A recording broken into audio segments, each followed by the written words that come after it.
बिस्मिल्लाहिर्रहमानिर्रहीम। Public TV में आप सबको खुशामदीद करते हैं। भारत इन दिनों हज़ीमतों की जद में है। वही मोदी जिसको अजीम लीडर करार देने की कोशिश की जा रही थी, पे दर पे शिकस्त खा रहा है।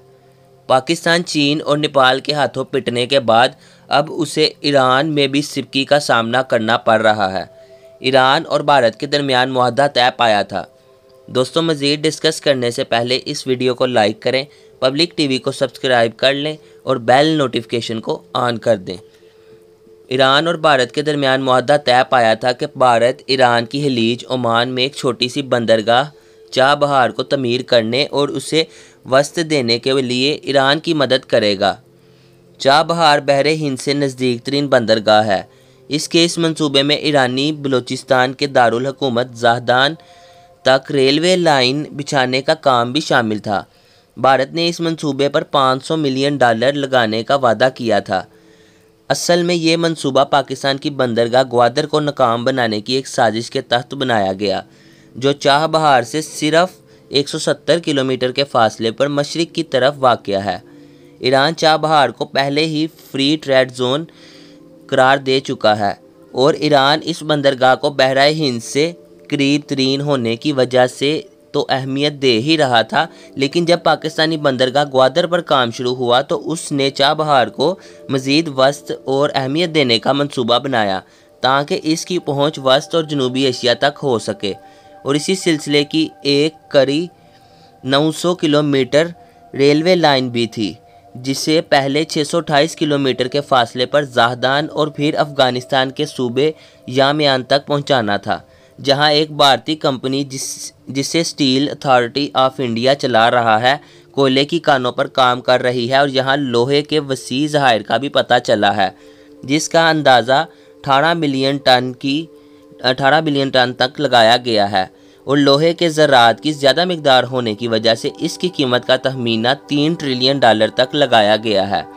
यूँ भारत अफ़गानिस्तान की दौलत बरास्ता ईरान अपने मुल्क में मुंतकिल करने का ख्वाब देखकर चाबहार की तरक्की का हिस्सेदार बनने की कोशिश कर रहा था।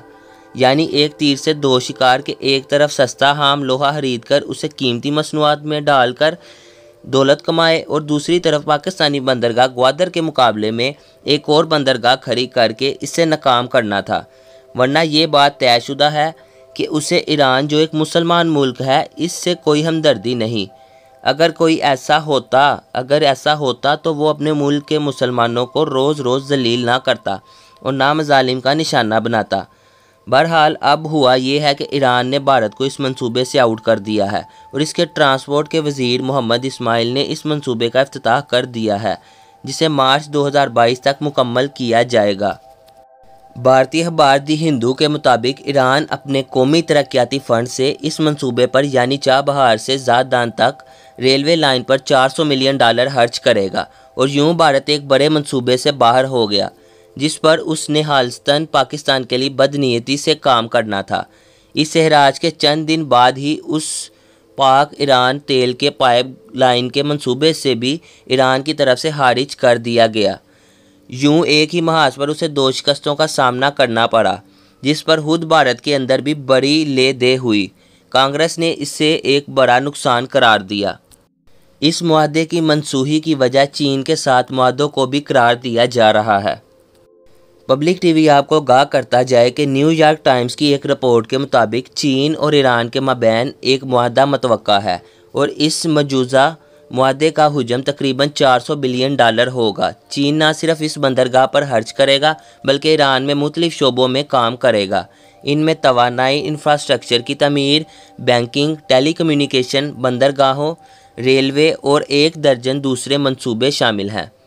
इन रिपोर्ट्स के मुताबिक ये सब कुछ आइंदा 25 साल में या ये तो तकमील को पहुंच जाएगा और इसके बदले में ईरान चीन को बिला तातुल तेल की फराहमी जारी रखेगा। अलावा इसके अगर बात करें तो दिफा के शोबे में भी ताउन किया जाएगा, जिसमें मुश्तरका तरबियत, मशक़ें और असलाह साजी के अलावा इंटेलिजेंस का तबादला भी शामिल है।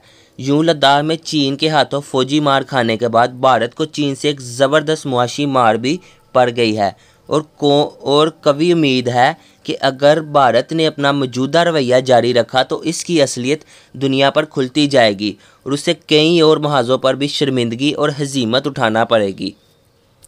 कमेंट बॉक्स में अपनी कीमती राय का इजहार दें। इस वीडियो को अपने दोस्तों के साथ ज़्यादा से ज़्यादा शेयर करें। पब्लिक टीवी को सब्सक्राइब करना मत भूलें। मिलते हैं अगली वीडियो में, तब तक के लिए अल्लाह हाफिज़। पाकिस्तान जिंदाबाद।